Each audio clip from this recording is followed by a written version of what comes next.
Welcome to the next podcast episode of the book, The Gray Stage, authored by Greg Fernandez Jr. Today is episode number 15. We'll be covering chapter 9 in the book. With us is Greg Fernandez. How are you doing today, Greg? Hey, I'm doing very good, Dan. Thank you for joining us here. Appreciate that, as always. Great. We're going to be, for those following along at home, we'll be on page 70 if you're following along in the book. There's an item called, a section called Item 53 is where we're going to be starting today. Also joining us is Sophia, Catherine, and Stephen, and I think Anne as well. Welcome. Thanks. Hey, how you doing? So what I'll do for the episode here tonight, I'll read it, and then I'll read a couple paragraphs, and we'll have some discussion about some of the details, and I'll move along from there. So let's get started. On January 20th, 2015, Biotech Emergency Services, the company hired to clean the crime scene, was in the process of removing items from the residence when a mushroom bullet, item 53, rolled out of the living room carpet. This spent cartridge had some white material on the surface, weighed 169.54 grams, and was found with an expanded nose. Quote, I was contacted by the cleanup team while they were in process. Detective Sean McKnight wrote in his report about item 53. They stated that they had located a bullet that had been rolled up in the carpet. The bullet had rolled out under the hardwood floor that had already been cleaned, end quote. A lot of information there. Where should we start, Greg? Well, I think, the main thing is when this bullet was found. The bullet was found on January 20th, which is, if the police didn't leave until January 18th, that's 2 days later. We could say 3 days. Whatever it is, that's a big deal that I think gets kind of overlooked. And I think as we go on here, as we look at some of these documents too, we're going to see that it's kind of item 53. And even me, when I first looked at this stuff, I didn't really pay that much focus to item 53. It was other people in our group. Thank God for all these other people in our group who were looking at these documents and pointed out some of these strange things that we're going to see about item 53. But the fact that it rolled out of the living room carpet, it's fascinating. It's baffling. I don't understand how that's even possible. So does anybody have any idea, shed any light on how a magic bullet, one of two magic bullets, how does the bullet not get found when the police leave, when the investigators leave, when the BCA team leaves, the sheriff's office, all these people that are in this house, and nobody sees this bullet that rolls out of a carpet, of the living room carpet, where the bodies were taken out. So if I could start off there, Greg, for the newer listeners out there, the bodies were found January 17th, and they were there. They conducted the investigation, cleaned everything up on the 18th. 19th, the cleaning crew was already in there, and now this is the 20th. This is day 2 of the cleaning service. And by rolling out, I think what happened is that they rolled up the carpet to clean underneath it. The living room in the Crowley family doesn't have carpet on the floor or attached to the floor. It's just a hardwood floor, but there's an area rug, and I think this is what they're referring to here is the area rug when they refer to the carpet. So the cleaners, I think, rolled up the rug to get it out of the way so they can mop up the floor, and that's when it came out. That's my impression. Is that what you think as well, Greg? Yeah, that's okay. The way that I read it, at least, given them, looking at their documents. And maybe Stephen would know what would be the white material found on the surface, and then it depends on it weighing 169 grams. To those of us not in law enforcement, does that mean anything to us, Stephen? What the weight is? Well, I looked this up earlier because it's been a while, but the 9mm, the bullet weight is anywhere from 115 to 165 grams or grains. Some people call them grams or grains, but it's 165 is the highest. And what did you say the bullet weight was? 140 something? 169.54 grams. Oh, okay. So it was a heavy load. 165 is a max on 9mm.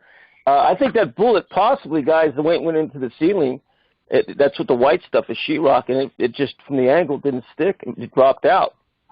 And well, that's what I'm thinking. Okay, so we've got a 40 caliber mushroom, not a 9mm. And this I'm so sorry. This is not the bullet that went to the ceiling. This was found in the carpet. I'm so sorry. Okay. And gotcha. the other thing, I think what you're getting at, Greg, on your first question was how did it come out? I think it was just embedded into that rug. Therefore, no one saw it sitting on the top. And when they rolled it, it came out from the bottom. Is probably what happened. Or it could have easily, I'm sorry, Dan, but it could have easily also rolled underneath the sofa. And as they're moving furniture and they're getting stuff out of the way, and then as they're starting to roll up the rug, then it falls out. When you're looking at how they say it was found 3 feet 1 inch from the south wall and 1 foot 10 inches from the kitchen. I mean, when you're looking at their description of where this was found, it sounds to me like it was really close to the main wall that had the writing on it in blood. So that would put it real close to where the sofa was. So maybe my thought is maybe it after whatever, it rolled underneath the sofa, nobody saw it, and until they're rolling it up, and then poof, it falls out. That would make sense. Yeah. And the carpet was underneath the sofa, wasn't it? Correct. Yeah. Okay, so that would make sense. But then what is this white stuff? What is... and that's why I was asking to look at those photos. I don't see any white stuff. So, but of course we don't see the mushroom den that's actually lying on the floor. But yeah, the white, and they don't really clarify. I've been trying to find that. Yeah, that's part of Joe Cooksley's notes.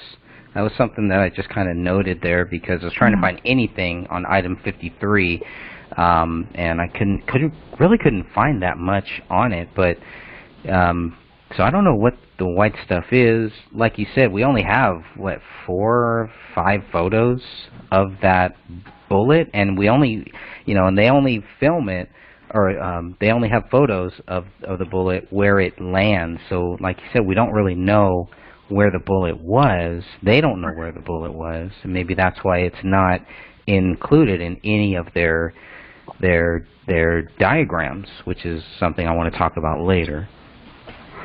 And the other thing for this important thing to note for the listeners here, this is January 20th, so this is day 2 of the cleaners. Now we have to keep in mind that January 19th, the day before, is when several members of David Crowley's Gray State project team were in the house doing something that caused a neighbor to call 911 for suspicious activity. So they were already in the house at this time the day before. So the cleaning had not been done yet. Cleaning had been started, but the cleaning of the house had not been concluded. So this was day 2, and I think they wrapped up on this day. So they were just doing the final cleanup here, and that's when they found this bullet. And so you got to remember the Gray State guys have already been sitting in the living room on those couches or whatever, the very day before, in the process of the cleaning taking place. And so Stephen might be able to answer this. Wouldn't the house would be secured, right? Because the cleaning is still being done. But would the scene still be all taped off with yellow tape at this point, or was it cleared at that point from the investigator's perspective? You know what? The ones we'd always, and it did even have a cop parked outside. I mean, any kind of crime scene like that until everybody got out of there, because cleaning companies, look what they found. Mm-hmm. Wow. Yeah, and they had they had to call the cops to tell them that this bullet was there. What about the weight? What do you think about the weight of this? Is that relevant? I put that in here to try to figure out the weight of the different bullets. I wish I had the weight of the other bullets right up here with me, but I was very curious about that weight, because obviously if it goes right through this daughter's head, which is what we are talking about, the back of the ear, it looks like, not that much is it's not gonna take that much weight off of it, right? So I don't know. 169 grams, almost 170. Yeah, the highest of the 40 caliber highest it goes up to is about 180 on a load. So the 165 is a common load. So that had more weight on it. You're right, Stephen. It says on the box it says 180 grams. Oh wow, good to know. Okay. Yeah, they get about 7 different sizes, but 165 plus whatever's on it, maybe. We get 165 grain too. So does that help us see how far it would have traveled from hitting the daughter and then going into this magic area that none of the investigators or anybody in the house can find it until 3 days later when they're told about it by this biotech emergency services? Yeah, the bullet could change angles and everything, and after it struck bone or it struck something else.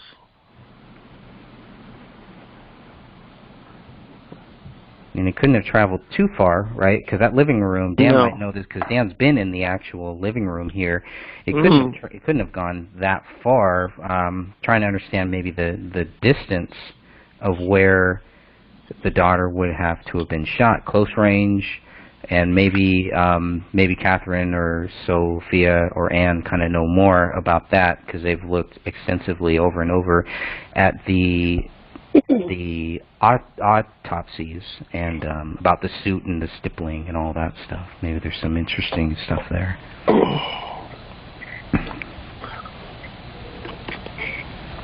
I haven't looked at it in a while, but to understand how close the bullet was when she was shot, I think would be something that I thought that the investigators would have looked deeper into. The fact that they really don't mention item 53 that much is very bothersome, and I think many people looking into the case just don't know that.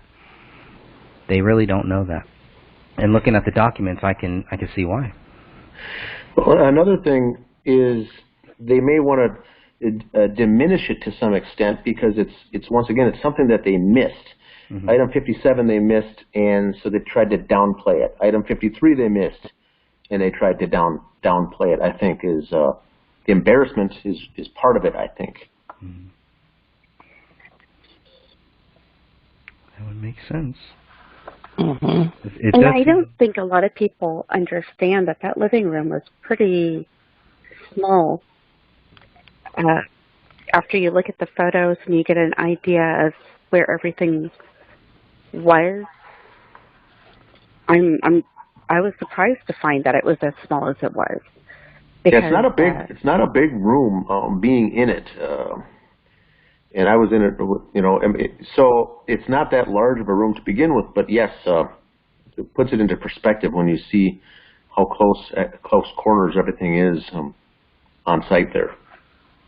Exactly. So when they say they stated that they had located a bullet that had been rolled up in the carpet, so they roll up the carpet with the bullet in there, and the bullet rolled out under the hardwood floor that had already been cleaned. I'm having a hard time understanding this, but I think Catherine, I think you kind of hit it there. Kind of shows that it was underneath.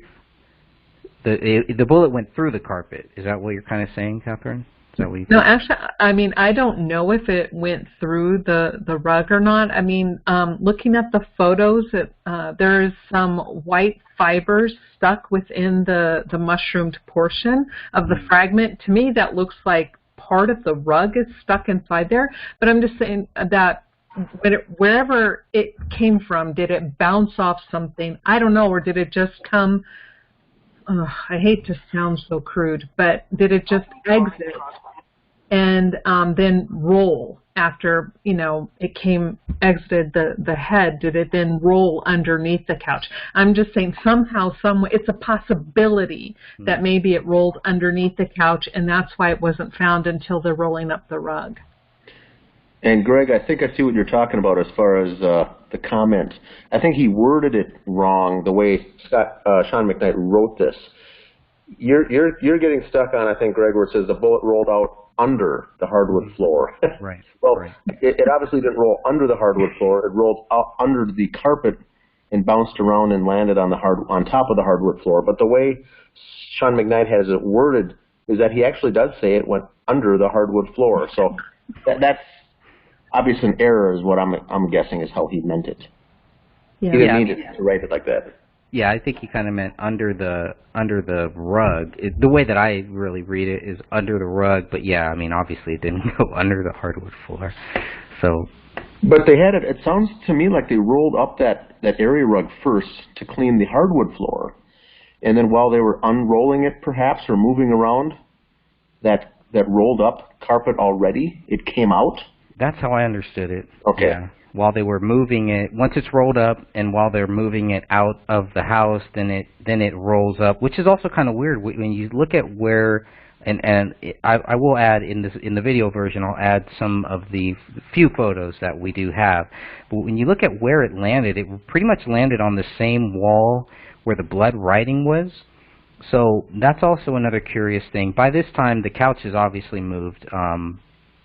It had to, I'm guessing, but I'm assuming that it would have had to have been moved based on the photo that we've seen that was taken a few days after. It was already moved probably by January 19th. That couch had been moved for whatever reason, which is also another strange thing. But it does look like, the bullet rolls next to that wall. So where were they moving it to? Where were they moving this rug? That made me think they were moving the rug out the back door, not out the front door, for it to have rolled that way. Unless you got two people on one side, a smaller guy on the north side, if you're looking at the house, I guess, or just looking at north and south on the diagram that we will show up here too. It's just kind of weird how it rolls out and how it just lands in this area here. It's very, very curious to me. Now, we definitely know that they had to find a bullet for Rania, because at this point they didn't have one, but I'm jumping ahead here, sorry. I'll continue on with the next paragraph.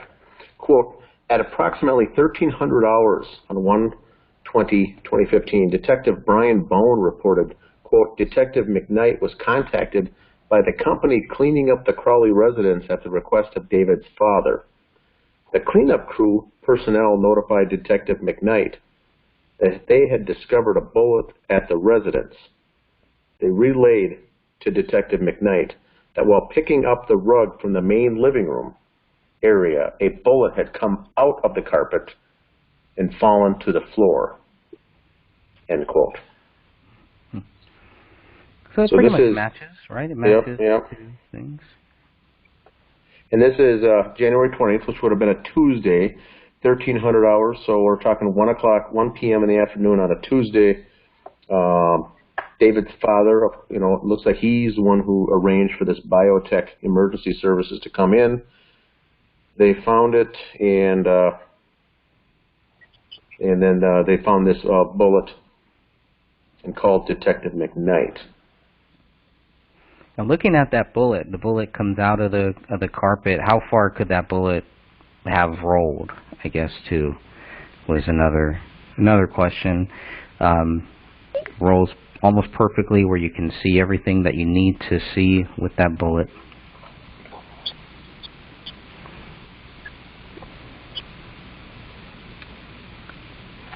All right, I'll continue on. Detective Bone photographed the bullet when he and Detective McKnight entered the house. Quote, I found that the bullet was lying approximately 1 foot 10 inches from the west wall of the living room, wrote Detective Bone, and approximately 3 feet 1 inch from the south corner wall, which leads to the dining area of the residence, end quote. It should be noted, Bone continued, that the bullet was predominantly flat on the back and was sitting on the front/mushroomed portion of the bullet. The bullet appeared to be mostly intact at the time of our discovering it, end quote. Now, I gotta say, when I first saw that bullet, you know, the way that it mushroomed to me was kind of weird. But that's because I've never seen a bullet that has gone through a person, or, you know, never seen a bullet in that, the way that it landed. But I think the one thing, it was clean. I remember I noticed that the bullet was pretty much very, very clean, and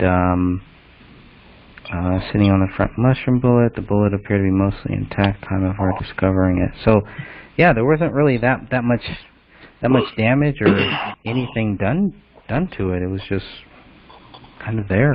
And oh, the other thing, here's the thing that I wanted to mention, was that nowhere in these documents does it say that the cleaning crew or anybody had touched this bullet. That's going to be a very important piece when we get to the DNA. It's very important to note that nobody says that they touched it, nobody picked it up, or anything like that. I just want to make that clear because I went back and I double-checked that to make sure. And Greg, it's important too. You had mentioned earlier the investigators at this point, prior to this day, only had 3 bullets picked up from the scene, and there was 3 dead people. So they just assumed that each person was shot once. Problem solved.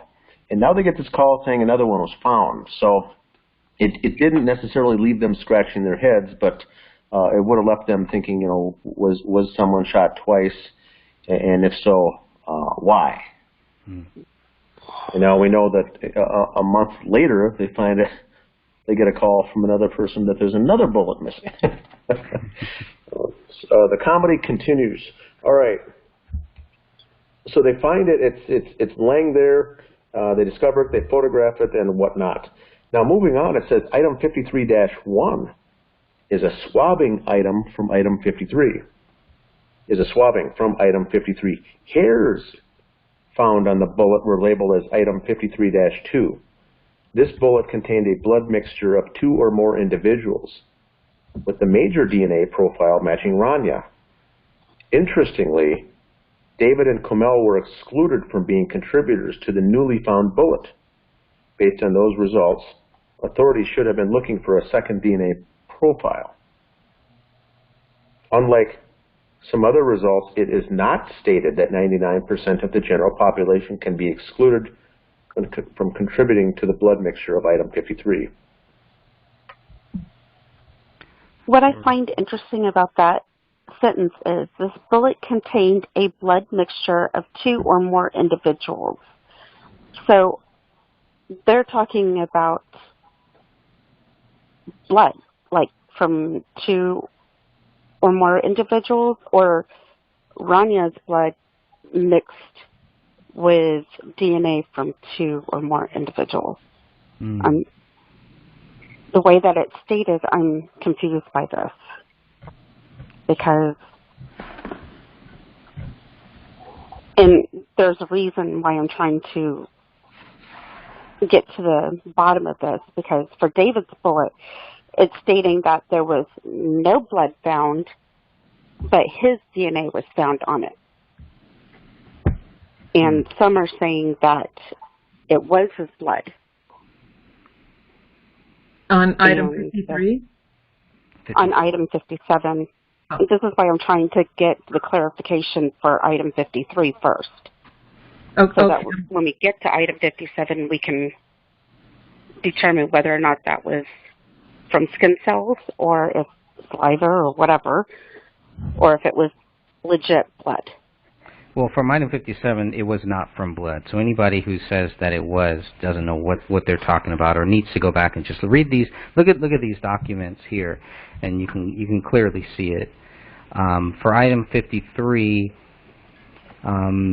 yeah, it does look I'm not sure. You're right. It's hard to tell if they're talking about blood on 2 or more, or if they're talking about just DNA. Now, the reason why I would assume blood is based on the BCA 40-page report that we are also looking at here too, because that does say that they found blood in one area of this bullet, one area.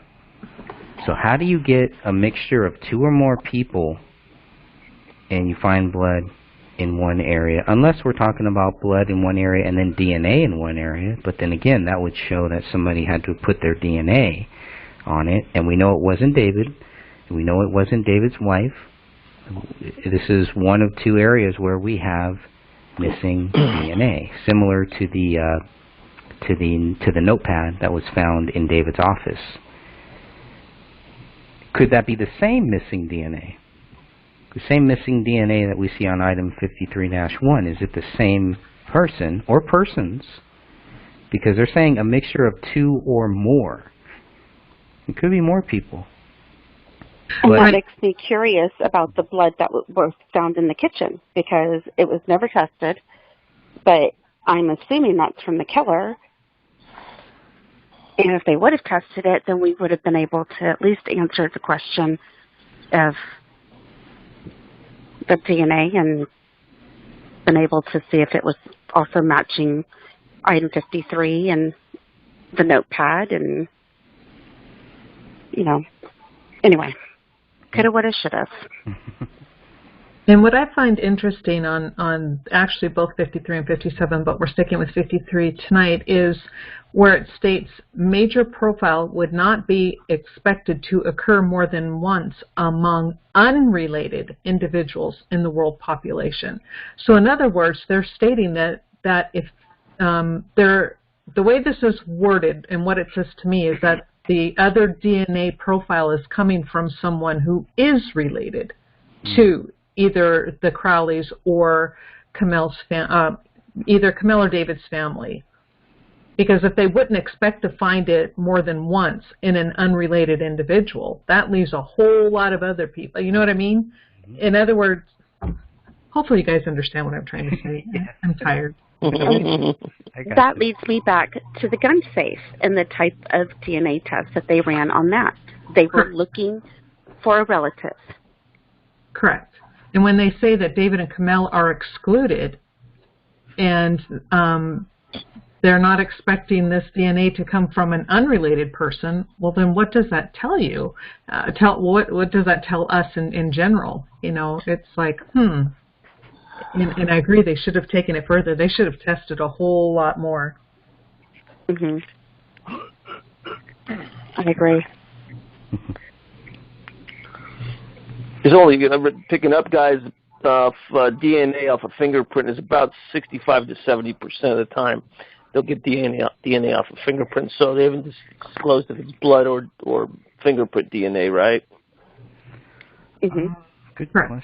Yeah, they should. So, I mean, they said they only found blood on one area of this bullet.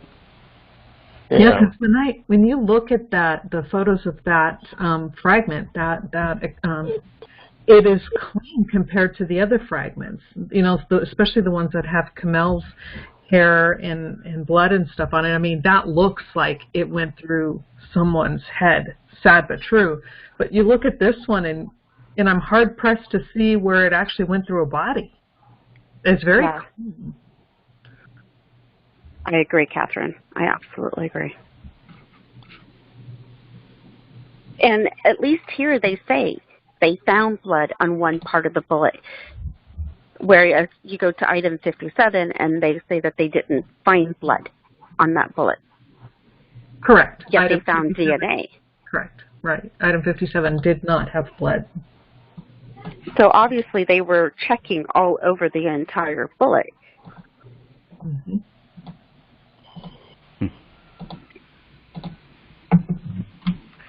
Pretty interesting stuff there. I don't know what to think about that. And I think a lot of people... Can you guys hear me? Yeah, we can hear you. Can you hear us? Hello, William.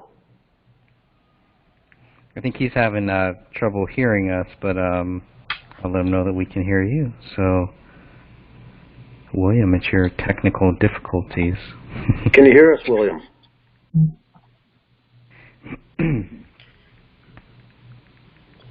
So what Greg in the comment in your book is very good here. It says, based on those results, the authorities should have been looking for a second DNA profile. And we don't have any evidence that they did any other further research or examination to see who that other person was. David and Kamel were excluded. We already know that Rania was the major contributor, which leaves us with who else? Mm-hmm. So that's a good point. Welcome, William. Can you hear us? I think he's working out he's got some gremlins over there trying to stop him from joining us. That's what happened. We've got one paragraph left. Should I wrap that one up, Greg? Yeah, sure. Final paragraph is, since authorities did not discover this spent round on their own, we will never know where item 53 landed after allegedly killing Rania Crowley.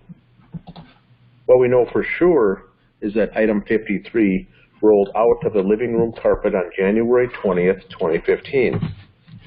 What we still need to know is the source of this missing DNA profile or profiles associated with this bullet. Now, I would think that just this here would warrant a new investigation or to continue the investigation. Do we need to present to them, to the AVPD, do we need to present to them some of the other, do we need to find the DNA source for them? I mean, shouldn't they be looking for this DNA source? Why did they not? It's not like there's just one. There's obviously two here. Who is, at this point, at February 15th, 2015, who is in charge of this investigation?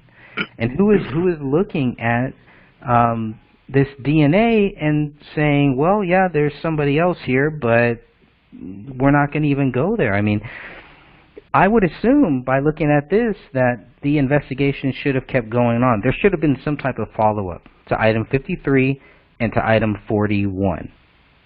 And we're not seeing that. So the investigation cannot be closed. It could be one more reason why it's never closed, why it's ruled exceptionally cleared.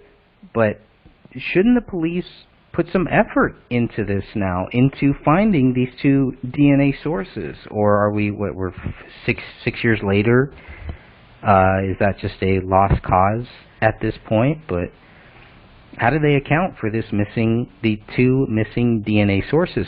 This is stuff that I wish I would have known when we had the opportunity to ask Detective Gummer the 21 questions. It's things like this that make me very angry that it took so long for us to get this data. It was like stalling and stalling and stalling, and even now there's still stuff that they're stalling me on. After all of this time here, there shouldn't be any stalls here. If they believe David Crowley is guilty, they should be able to lay it out in black and white. And all we see is just a gray stage here. And that's why we are here. That's why we are looking for justice. That's why we will continue to look for justice for this family. Because who else is going to do it? Right. Yeah, you're right. Mm-hmm. So, Stephen, who would be responsible for that if, these results show up to the detectives? Would it be the responsibility of the detectives to say, okay, we need to start looking in a different direction, or is it the lab's responsibility? Do you know?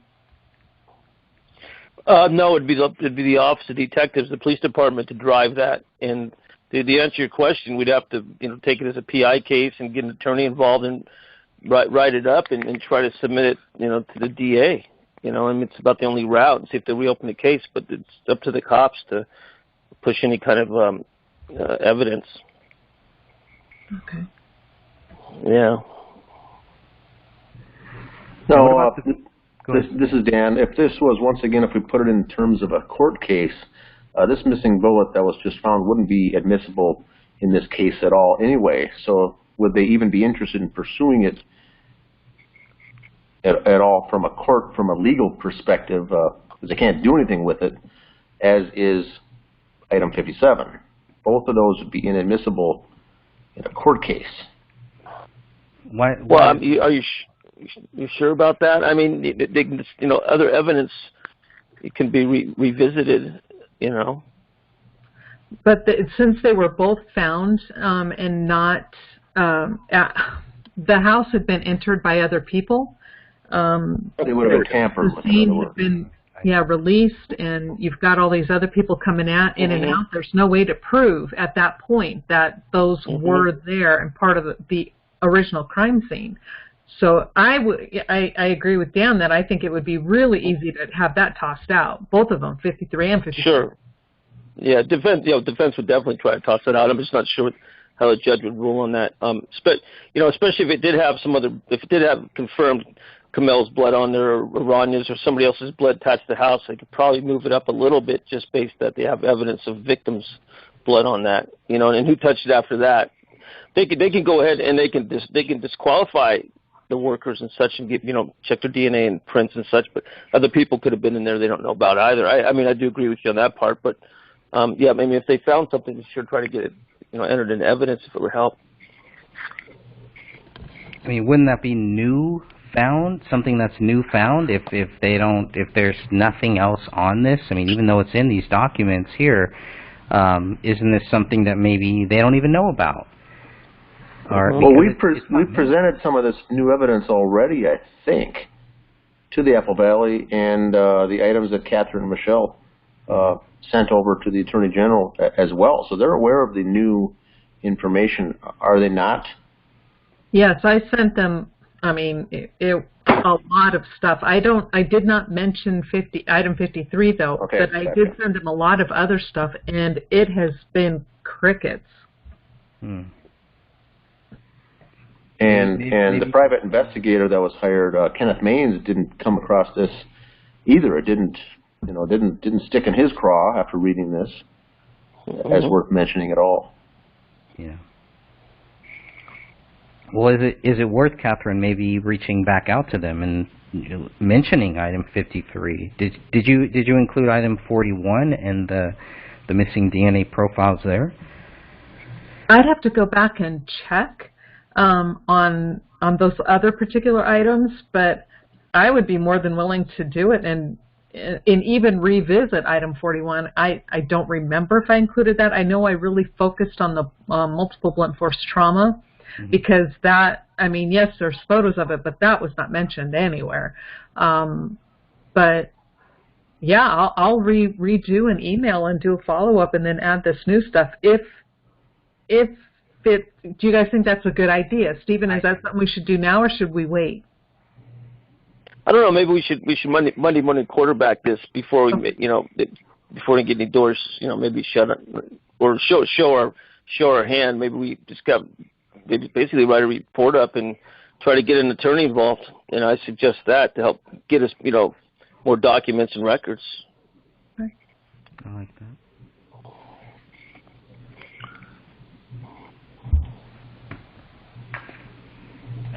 I like that. Well, I've got some notes here because I was going over the BCA 40-page document here that I've got pulled up and just trying to find little things, anything that I could find on item 53. And things that I didn't include in the book either. So I was a little frustrated with myself today as I'm going through some of these items here to see why I felt the need to either leave this out or maybe it just wasn't that relevant. But looking at this stuff, obviously we know item 53 is not part of the lab analysis request here. If you look at page 1 of this 40-page document, which you can find on my website, and I think Dan, I know you can find it in the group documents too. And you may be able to find it on uglytruth.info, Dan Hinnan's website too. But you can see this ends at item 48. So page 4 of 4. These are 4 pages. These are all of the items that are going to be looked at by the Minnesota BCA. Speaking of that, does the Minnesota BCA have any authority to investigate, period, or are they just simply data collecting, documenting, saying, hey, this is what we found and that's it? I mean, is there would they be of any help to try to get the case reopened, or is that kind of a lost cause? I think it could be, but that's the group that's got the inconsistencies with the metadata on the photographs. Mm-hmm. So they're going to be hesitant on doing anything, I think. I see. Well, the first 4 pages, this is signed off by Joe Cooksley on 1/18/2015. A big thing to note here, I'm going to go back up to page 1, actually. The estimated due date. If you look at the estimated due date, these are some interesting dates that we do have here. So there's not much time. They're giving it a couple months for most of these things here, but there's not much time for them to find these extra bullets. And because once they figure out, let's say that they didn't have item 53 or item 57, they would only have bullets tied to David's wife. That's it. So it's really odd that all of a sudden, a few days later, they find a magic bullet rolls out of this carpet. 1 month later, they find a magic bullet in this attic. They needed to find those. Whether they were just, whatever the case is, I'm glad that they did find them. And I'm glad that they actually documented them. But in this 40-page document that we're looking at here, it's really brushed over, especially item 53. I would even argue item 53 is mentioned less than item 57, and we're going to go through some of that here too. So the first one, only 48 items. That's all that they had when they left that crime scene. Then they have this other analysis request form that is not dated. This is 3 pages long here, filled out by Detective Bone. And they found other items. When they says, is this a new case, they put no, which is accurate because it's not. This is where they find item 53. The only thing they're going to test for is the nuclear DNA. Scrolling down just a little bit here, known DNA samples. I want to talk about the known DNA samples because they put yes and they put no.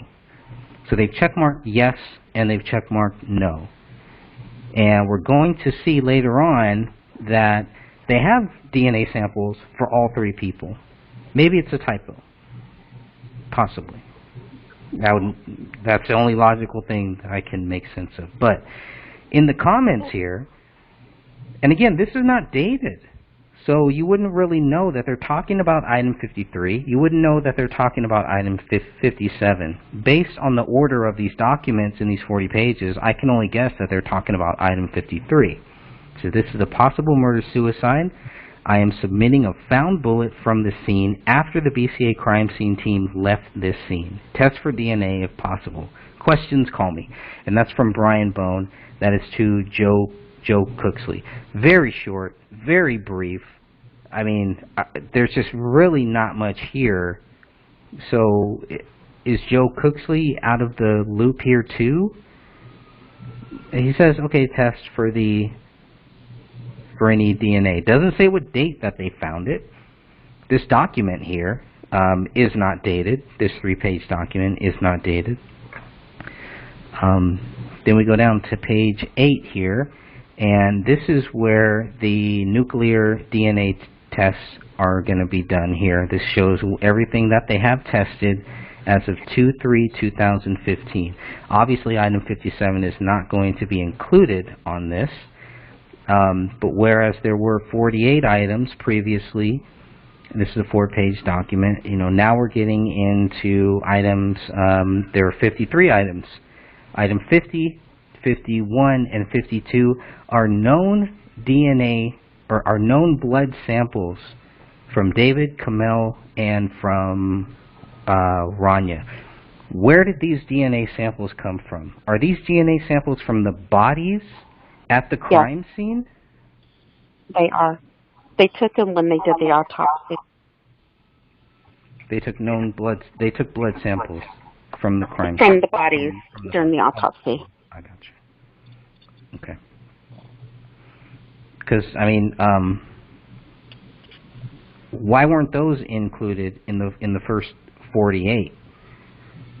In the first document, the first 48 because they hadn't completed, they hadn't done the autopsies yet.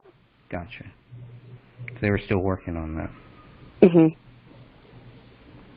And once they got that, they just happened to also get item 53 at that same time, around that same time.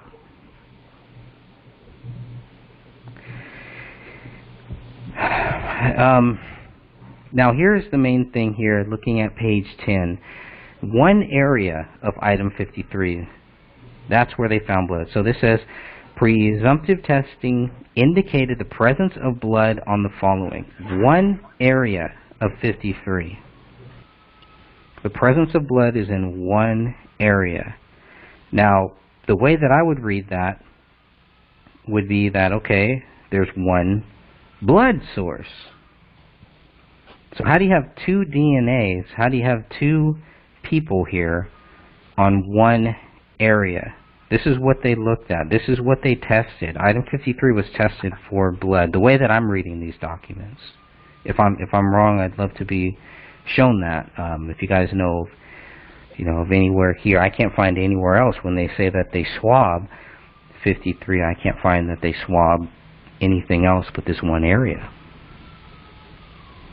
And this is why I really would like to understand how they swabbed item 53 and what this unknown DNA was. Was it touch DNA? Was it skin cells? Was it saliva? Was it what? Was it actual blood? Because this is going to help us try to understand item 57 when we finally get to it. Mm-hmm.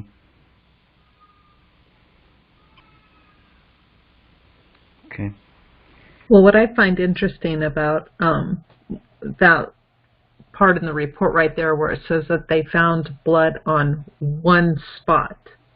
Now, if you have a projectile going through a skull, it should be all over, not just in one area. And again, that fragment looks really clean.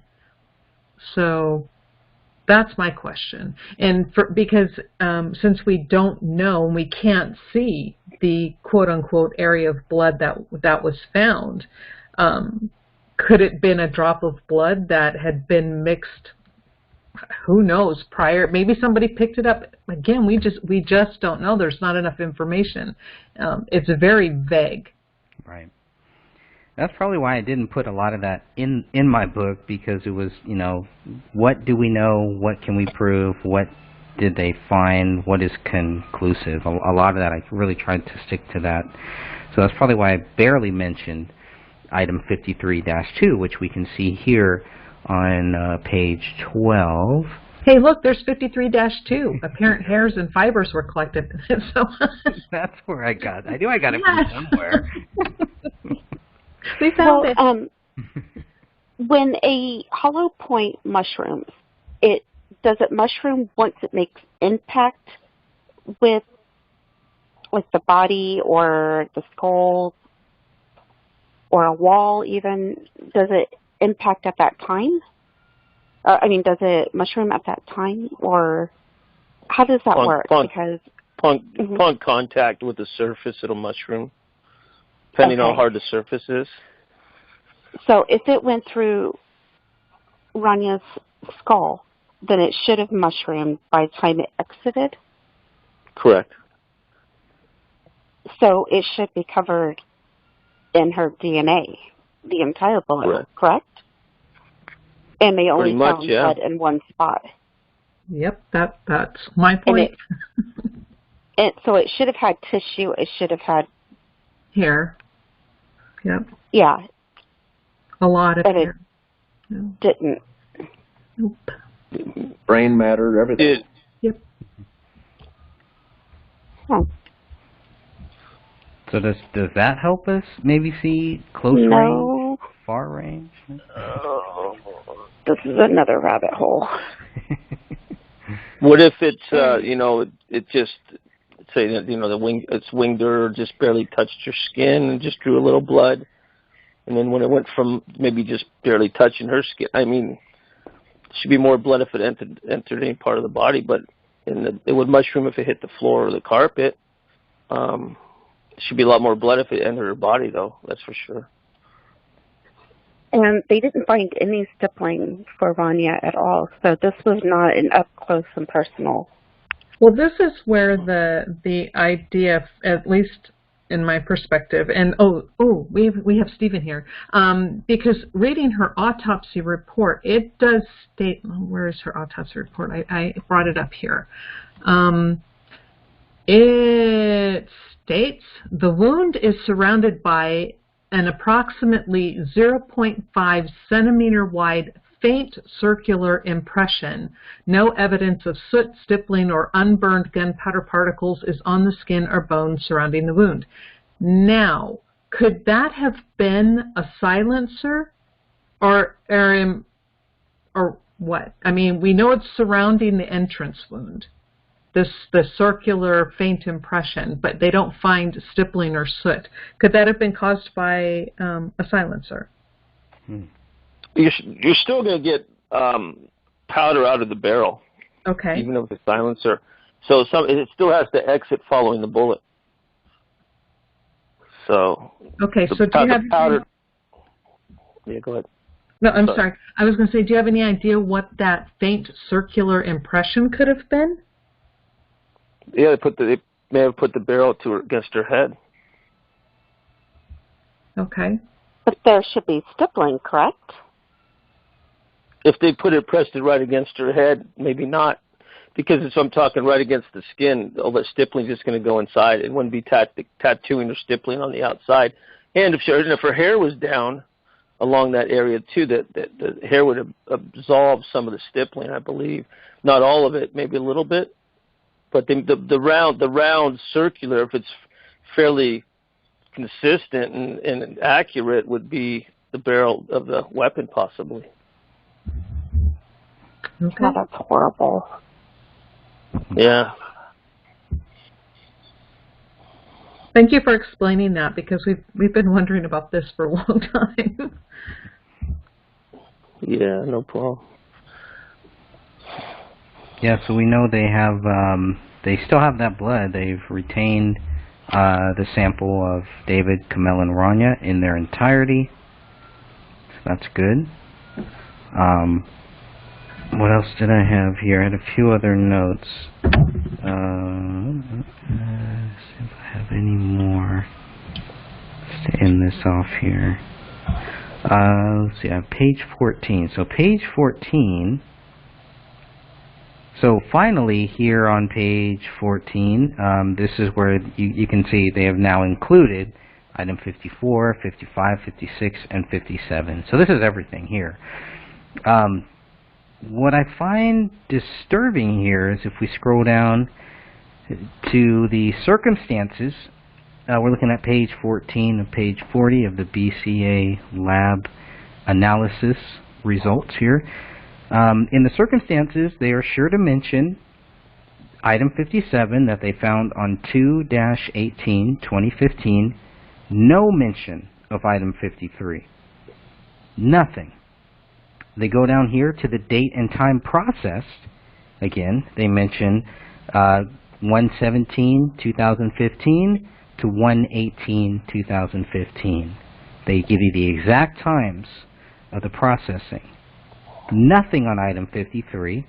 They skip down to item 57, 2/18/2015. They give you the times of those dates. Item 53 is completely out of this so far. That bothers me too. Why? If they're going to mention item 57, why don't they mention item 53 here? Yeah. That's a big problem. That's a good point. It's a big problem that we have here. I don't understand that. I really don't. They're very careful to mention a lot of other things, to mention every person that's looking at this, etc., etc. it just seems like some of these documents were filled out and then they were added on. So where we see in the circumstances, it just looks like from where it says on 2018-2015, that was added later from the date/time process from 1745 hours to 1945 hours on 2/18/2015. It looks like that was added later. Why didn't they add? They had time to add that. Why didn't they add anything about item 53?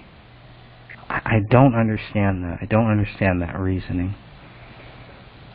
Even looking at page 15, they have the location, the items. There's no item 53 here. It's mentioned later on, yes, but it's not here.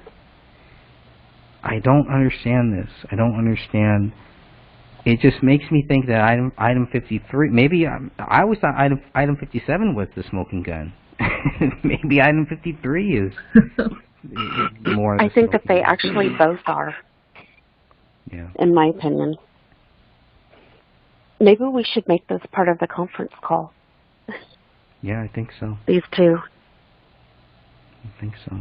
Which I do hope to get that set up here pretty soon too.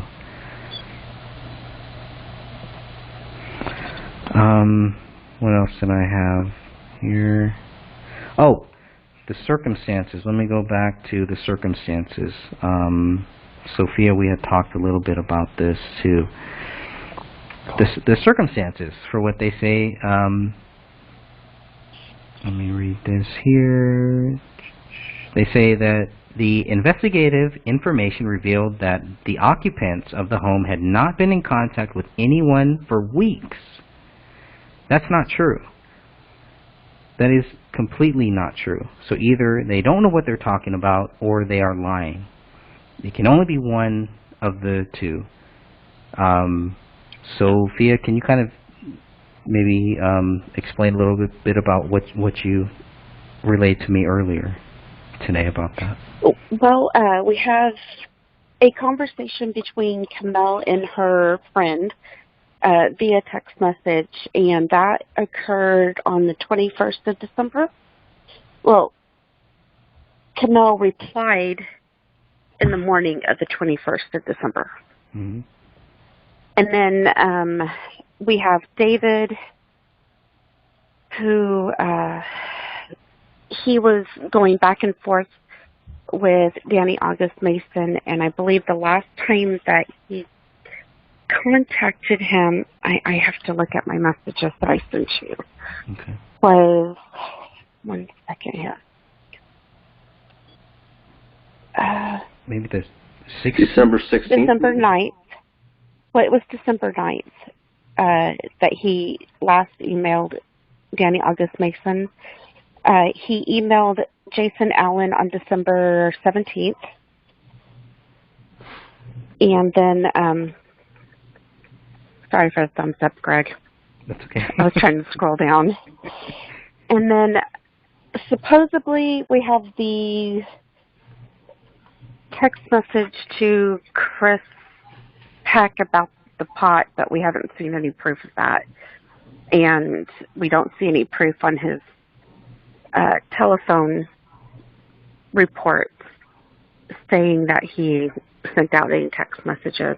So, but they made sure to include the emails, and they made sure to include Camille's text stream to our friends. So, and didn't David go to Smashburger sometime around then too, in December? Yes, there was. December 21st. Okay. Well, he had to speak with somebody there, so it's not like there's no communication. But weeks is the main thing here, because they're saying weeks. If they're saying that these people, all three of them, died on December 26th, you've just given us 3 or 4 different dates, 3 or 4 different people here that spoke with him well within 1 week. So we're not talking about weeks here. But that's what we were led to think, that this was 3 weeks, more than 3 weeks. It had to have been 4 or 5 weeks, that nobody had talked with him. That's not true. We know that Sean Wright had also talked with David Crowley, too, if we're to believe Sean Wright, which he is not a credible source, but just based on what he says, he's one of the last people to have ever talked with David. That was in... I've seen no proof of that. I mean, I'm just saying what he says, right? Mm-hmm. So if he was one of the last people to talk with David, and Hendricks also said, you know, because I questioned him about that too, and he said Sean was one of the last people to talk with them, that was around December 16th, somewhere around that area, right, Dan? Do you remember any verification on that? Or did Sean Wright? I know he said he was David's the Rolodex, personal Rolodex, whatever the hell that means. But I mean, if he's talking to David there on the 16th, obviously that's not weeks. You know, that's I mean, that's 10 days. So. It's just, you know, and you have David, they pick up their daughter on the 19th. So this communication, no one has been in communication with them. It's just one little sentence, but it's, you know, where are they getting this stuff from? Why are they writing things like this? It's very frustrating. And I took it to mean something completely different. Oh gosh, sometimes I swear I'm an alien. When it says that they haven't been in contact with anyone for weeks and that a dog was active within the house, I took that and I understood that to mean that weeks from the time that the bodies were found. But see, to me, that means weeks being 2. So that means that somewhere around January 1st, somebody had to have had contact with them, which means that they weren't dead at Christmas time.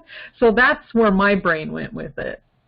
Oh, I see. Well, they say because there was no activity past December 26th, they think that that's the date that everybody was dead. Oh, right. And that's where I think we as a group can state that the lack of consistency within their time frame is like appalling, because for me the key part of that sentence isn't just the weeks, but that the dog was active within the house. Oh no, wait, it says that the dog was active in the house upon arrival. So you're correct. So I could have obviously just read that wrong, but for me it still states that either they're saying that they're inadvertently stating that there was contact somewhere around the 1st of January with this family, or they're saying that there was no contact with that family, like how you understood it, weeks before the 21st. So right. What is it? It's a month and a half. You know, there's a huge month and a half time frame that they are leaving it completely wide open to anyone's interpretation. There's nothing is concise, nothing is explained.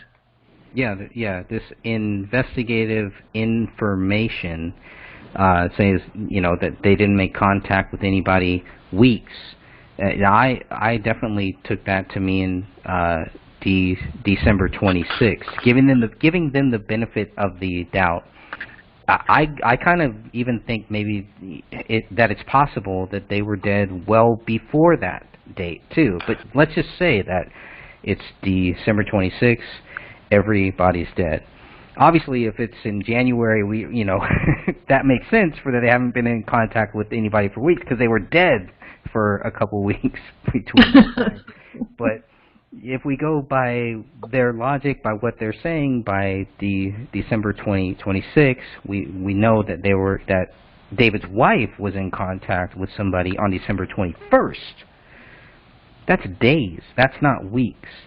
And then we got the other people that they were also in contact with too. Now I have to remember too, by this point, they don't have. I'll have to go back and make sure they don't have the phone records.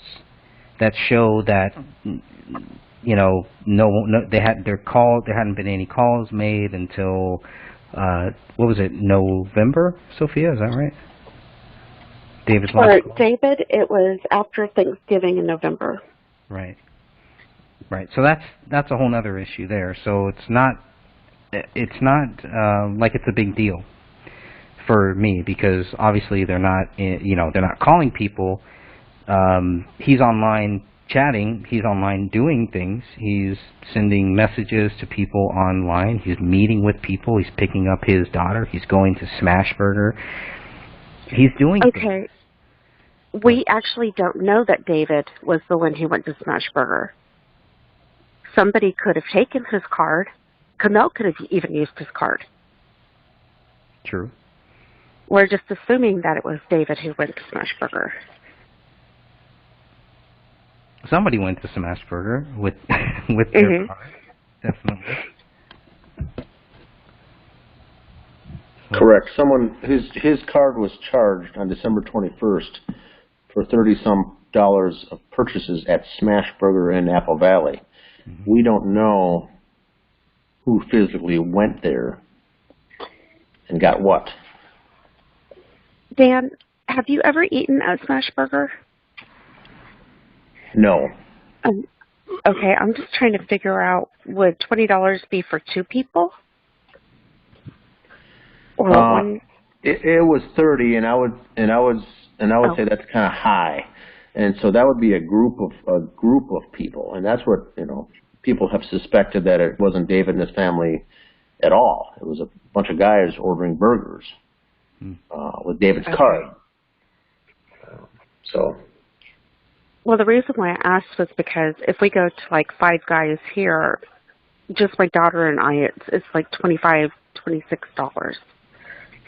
And that's just usually 2 drinks, 2 burgers, and a fry. Okay.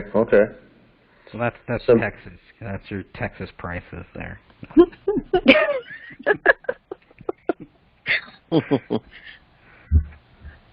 So that's why I was kind of wondering if it was one person eating, or are they pretty affordable? I was just trying to see if it was how many people would have gone to eat there. I'm guessing that was a meal for two to three people. Okay, then that makes sense. Now, so we're looking at the 21st for last known activity. Okay. Besides David's little note saying 6 days until the 1st or something. The meme note. Was that 6 days till Christmas? Or was that 6 days till New Year? I forget. Yeah, I know. To the New Year.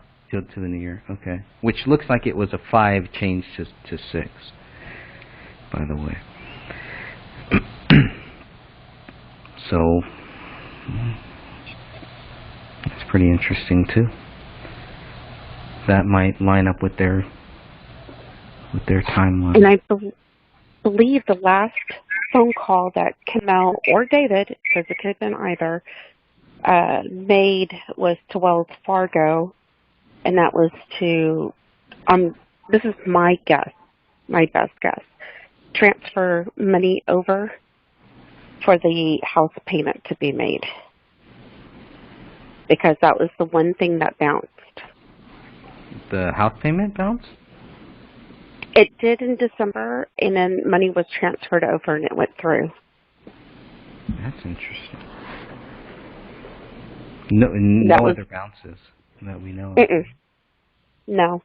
Usually David was really good about transferring money over, and that month, I guess it was forgotten, because both he and Camille made their own transfers to that account from their other accounts. That's weird. And I'm assuming that Camille made the call because it was her phone and the money supposedly came from her account.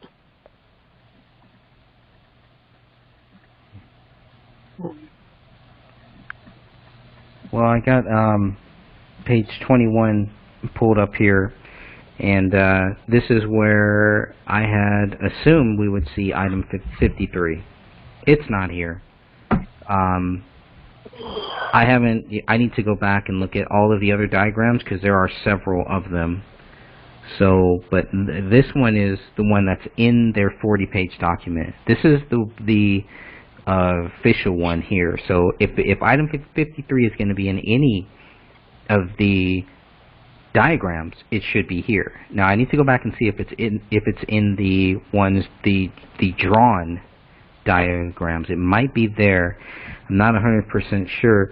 But looking at this, I'm just going to, with my cursor, I'm going to show where item 53 was. And this is where item 53 should have been found. And as you can see, there's no item 53 there. There's item 57. So if they didn't include item 57, I would say, okay, well, that makes sense. But the fact that they include item 57 and not item 53 frustrates me. Why would you not include that one? And just to, I just want to piggyback off what Greg is saying about this page 21 of 40. I think it's pretty important. Okay, so I was looking over some of the reports on the bullets while you guys were talking. There are 3 bullets with white substances on them. One is item 45, which is the bullet that went in the south wall. One is item 53. And then the other bullet was item 57. So the bullets with white substances had contact with a wall or ceiling. And then if you read the page 21 out of 40 that Greg is referring to, it says in here, a hole was observed in the south wall of the open area. This is item 45.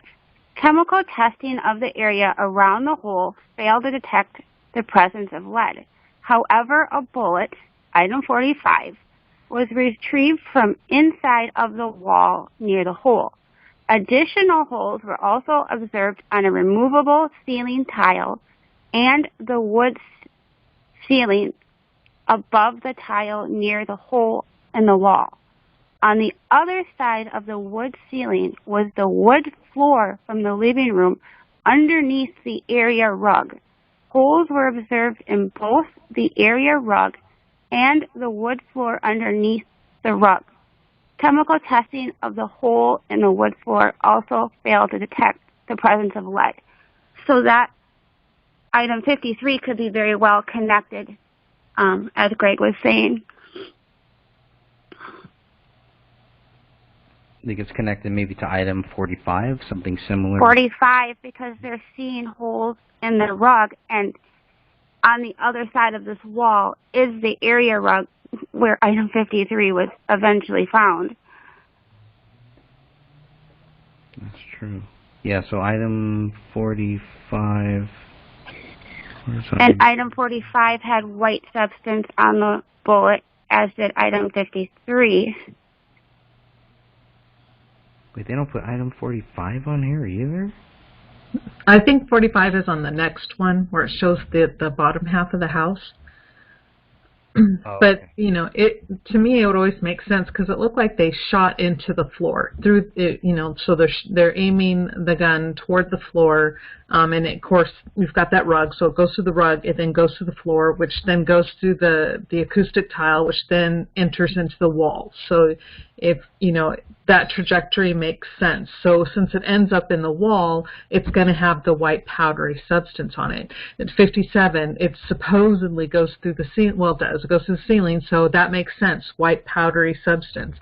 But number 53, and they're saying that it's supposed to be connected to Rania, and it goes through you know, the head, and it has white powder on it. Really? Yeah. That doesn't make sense. No. I mean, it kind of lines up this defect here, the defect in the floor. It kind of lines up with where Rania is, but that shows where the killer would have to be standing. I don't know. That's interesting. Well, and since they didn't do either a rod test or a laser test or string or thing, we have no idea really the trajectory. All we know is that they're saying there's a hole through the rug, which then matches up with the hole in the floor, which then leads you to this other path. And well, I'm so frustrated with them. I know, me too. I mean, I'm sure everybody listening to this is, and we just, we're just trying to figure out what really happened here. That's the most important thing. But Stephen, I mean, wouldn't you think that the police would, once they know that there is item 53, wouldn't they want to get more of the details to say, okay, this person was standing here, this person was standing there, find out more about where exactly these people were when when the bullet rolled out of this rug, to kind of help them understand something to where they would know, to get some type of area of see where item 53 was really found on this rug. We don't have any documentation. We don't have any police reports saying that, okay, I spoke with both of the guys who lifted up that rug. This guy was standing here. The second guy was standing there. They watched it roll out, and it rolled out here. Everything's just very vague when it comes to item 53. Shouldn't there be more? Yeah, I mean, we talked about it possibly, these things being placed in there after the fact. I mean, you got the spent casing, and you don't have a bullet, and then you got 2 bullets, and then you had a live round on the floor at one time. It just doesn't make sense. They could have went back in there and reinvestigated that. Like you said, speak to the people that found the bullet. There's marks on the floor of the carpet. They could certainly probably line the carpet back up with the hole and any kind of damage to the floor underneath it. That wouldn't be very difficult, and maybe trace that back to where the caliber was ignited, or was shot from. Should there be a supplemental report of them going through that and saying? Yeah, absolutely. Yeah, I mean, just cases closed can be reopened any time. I mean, there's no statute of limitations on homicide if we can prove that. Right. That's interesting. Yeah, I mean, the whole thing with the bullet really. That's why I was confused in the beginning. I didn't read my notes. I apologize, but that 53 doesn't make sense. No, it doesn't.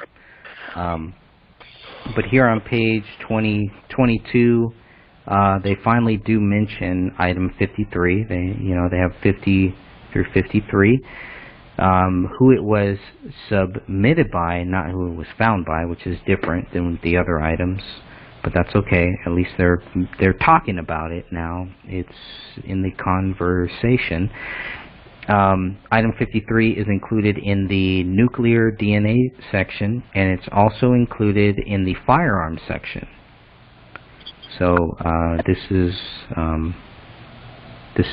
the 11-page document there. So, I mean, any supervisor, any people, people that are reading that, any news reporters, fake news reporters that have access to all of this stuff, if they're not looking for anything, if they're just reading it, they're not going to read that much into it, because item 53 is not mentioned much.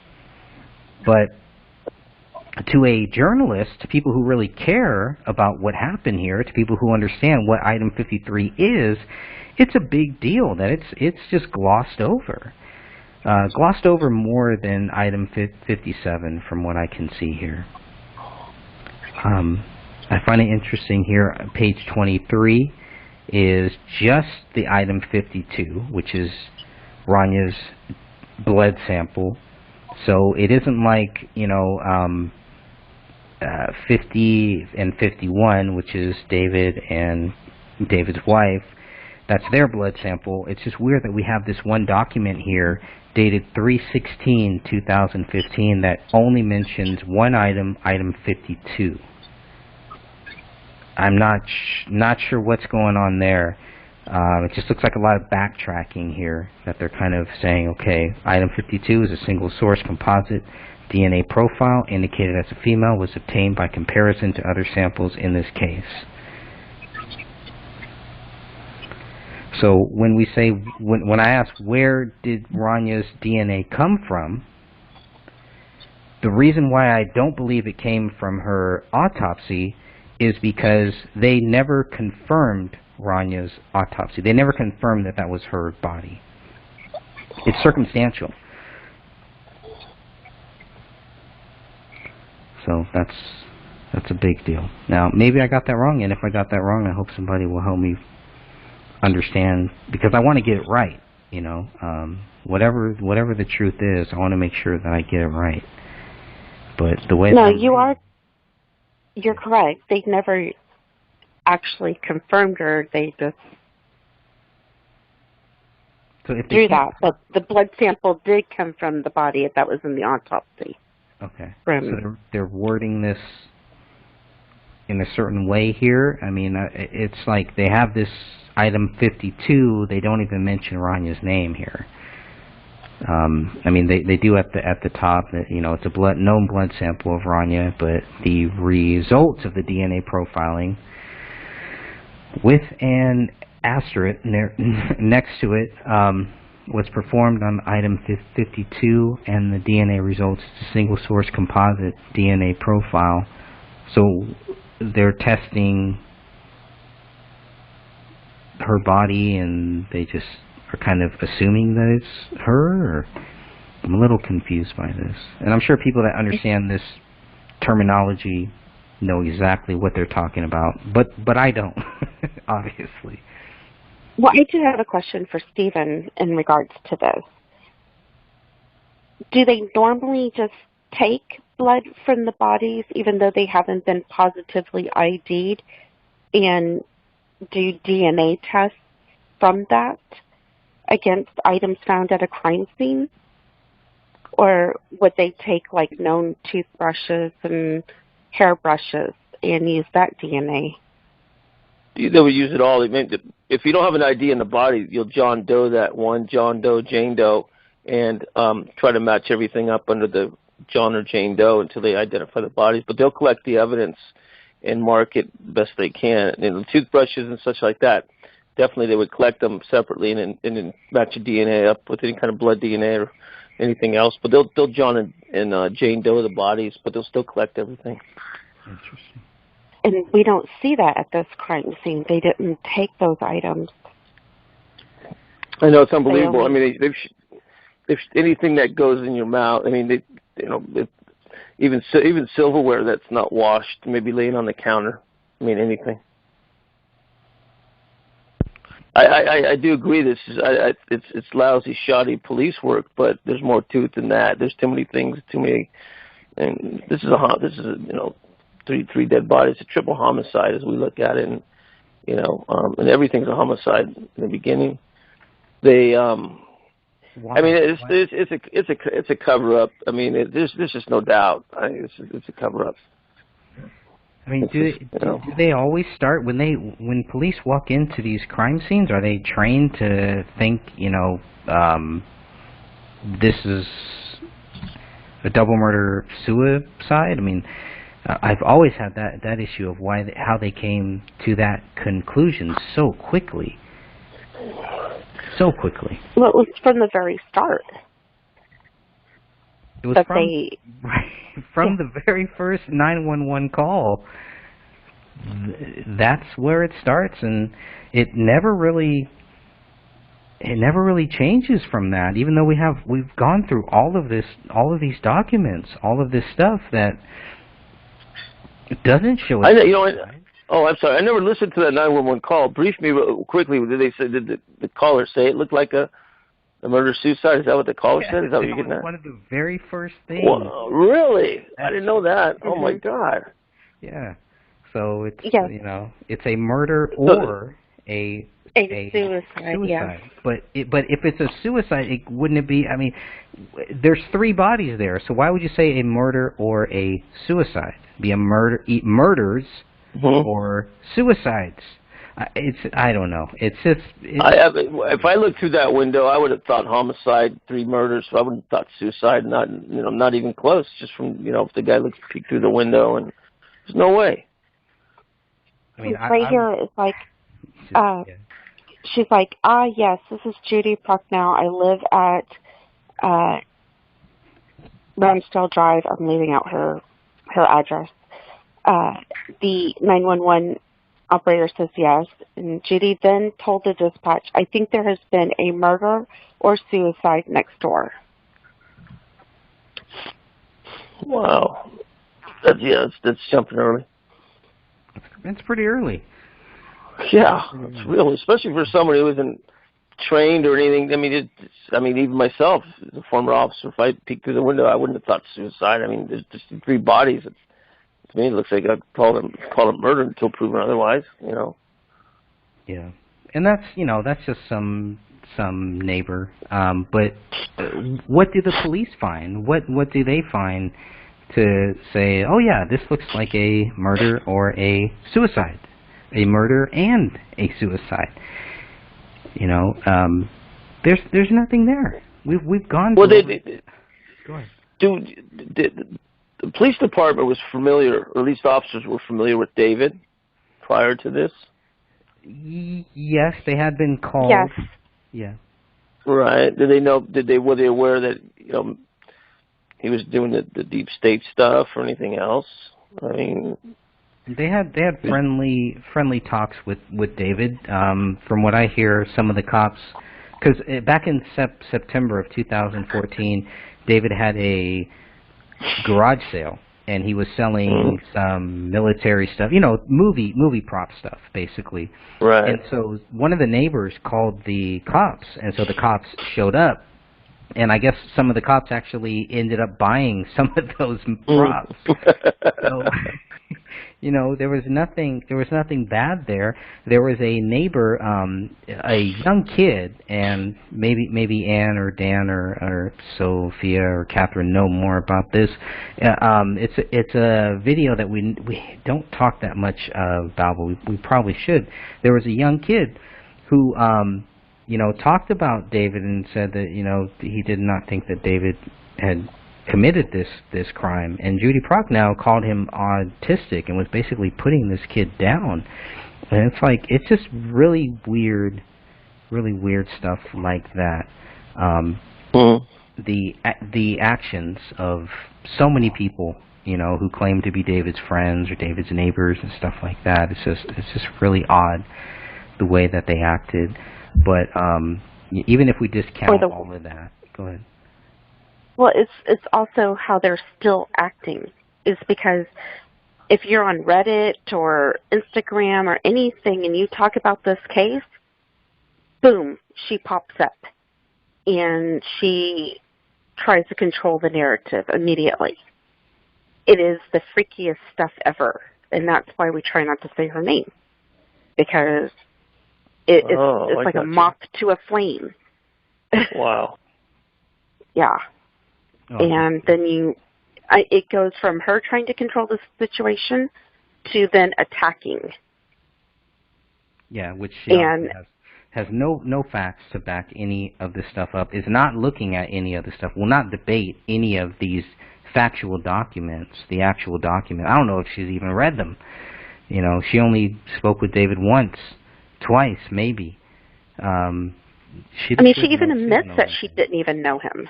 Yeah, no, she doesn't know anything. She's almost, the only relevance, from my view, the only relevance she has to this case is this call, the 911 call, and the fact that the Gray State goons have taken advantage of her, talked bad about her, and pretty much have tricked her into whatever she thinks is really going on. But she's one of the people that thinks that there was a pact theory, that David and his wife had this pact to kill themselves and to kill their daughter.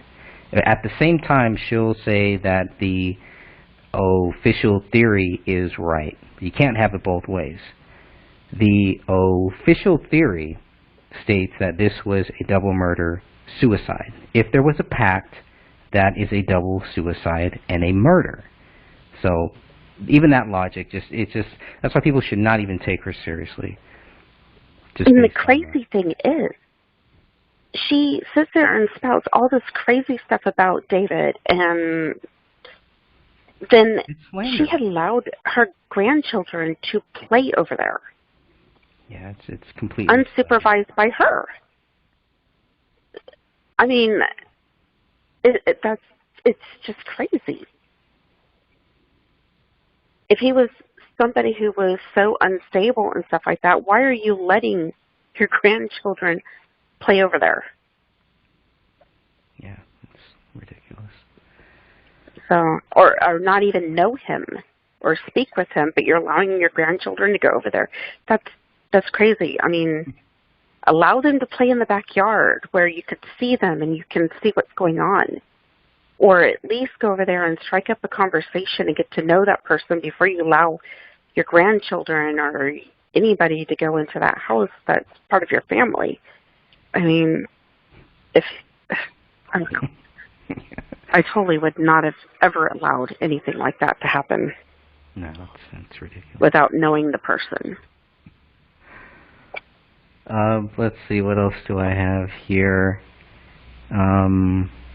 Okay, page 31. Let's go to page 31 here. 31. Okay, so 31. These are the results of the firearm. Because I was trying to see, okay, they say David's gun fired item 53. So let's see what they have. What evidence do they have? Now, in the BCA 488 document, you'll find probably a lot of more of the actual details of this here. But just looking at what they have, what they finalized, based on everything that they find, etc., this is what they say. They say that item 1 did fire item 53. So okay, so that's great. Based on what? That's where it gets a little tricky here, because they have a hard time. I know we're going to talk about item 57 on another show, but they have a hard time connecting item 57 to that gun. And they use item 31, which is a bullet fragment, which is completely weird too. But they don't really explain how do they prove that item 1 fired item 53. The only thing that they mention is that when they looked at item 53 and these other bullets here too, that they show them to be consistent with bullets from a Winchester PDX-1 brand cartridge. Okay, how does any of that prove that item 1, which is the gun, fired item 53, the bullet that we're talking about here? I'm not seeing it. Are you guys seeing anything? What would you, let me ask you this. Wait. What would you need to see in order to prove that item 53 was fired from David's gun? What should I look for? Wait. Items test fired cartridge from item 1 were entered into Minnesota Firearms Database. Search failed to reveal any items matched item 1. If future searches of the database. Yeah, I was interested. Maybe you can read that and we can get Stephen's view on that if you want to read that sentence or that paragraph there. I didn't understand. I'm reading it off of the phone, but I'm having a hard time seeing it. Yeah, it's. I was baffled by that one too. Items of a test-fired cartridge case from item 1 were entered into the Minnesota Firearms Database. A search of the database failed to reveal any items that matched item 1. Right. And my guess is if it was fired in any other crimes. Crime. Right, that's what it is. It was used in another crime. Gotcha. Correct.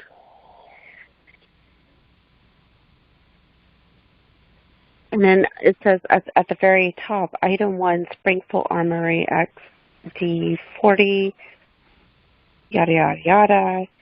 Fired items 2, 3, 9, 30, 36, and 37, parentheses 6, 40 caliber cartridges, and items 42, 43, 44, 45, 53, and 57, 6 bullets. Based on what? Yeah, they were matching the cartridges and the bullets that were found at the scene. Right. But how did they prove? I mean, look at how much time would they spend time to try to connect item 57 to item 1. They have to use item 31 in order to do that. So what do they use to connect item 1 to item 42, 43, 44, 45, and 43, and 53? It's not here. Is it in the large BCA report, the information of how they matched these bullets up? That would have to be, yeah, in the BCA 488. They would have those images would have to be there to show, okay, well, we matched this because if you shoot a gun if you shoot a bullet out of this gun, these markings should be there. So that's what we should look for then, I guess. That second to last paragraph where it said images of a test-fired cartridge, I'm guessing that they took this test-fired cartridge and matched the rifling marks against all the ones that were up in this first paragraph. But if they did that, they wouldn't need that. They wouldn't need item 31 to match item 57. That's a whole other issue. I know that's a whole other thing.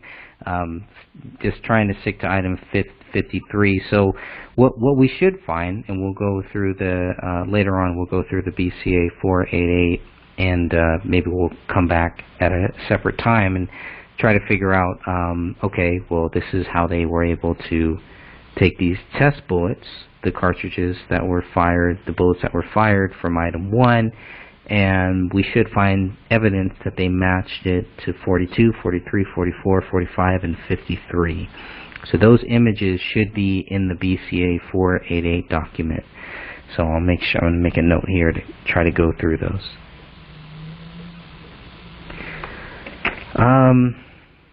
Just looking at some final thoughts here, unless anybody has any final thoughts. I'm glad you're all still with me. I'm sorry for making this so late. I do apologize for that. But I'd like to get some final thoughts from everybody just regarding item 53. I don't think I have anything else from my notes. I think I've covered pretty much everything I wanted to with item 53. Well, I'd like to say is that it's shoddy police work. The crime scene was messy. I think it was above their pay grade. If it's a straight shot with investigation, they should have stayed in it. I mean, they should have looked hard. I mean, there's so many things they didn't do. It just wasn't thorough.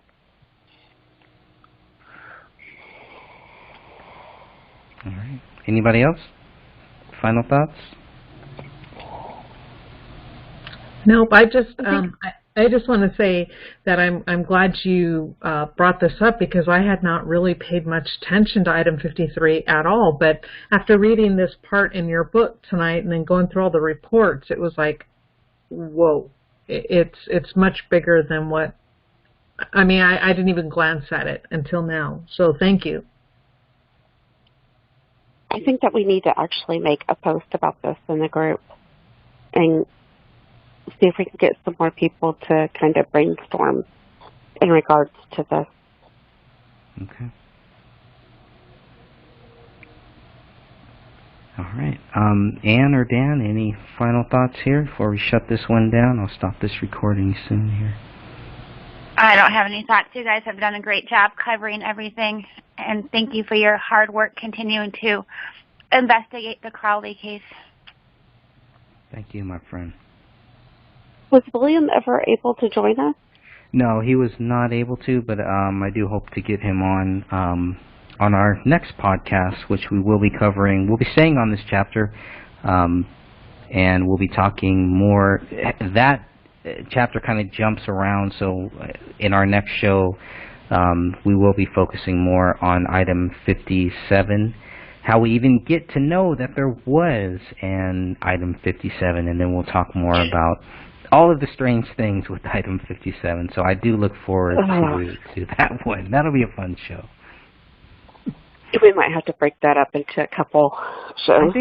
I think so. I mean, I thought we would go maybe about 45 minutes, 50 minutes on this, and I think we're about at the 2-hour mark. So, oh, good Lord! I'll go ahead and stop this recording here now. But I want to thank everybody for joining us, and don't forget, on the 1st of every month, we will have a new podcast. So, thank you all. Hey, thank you, Greg.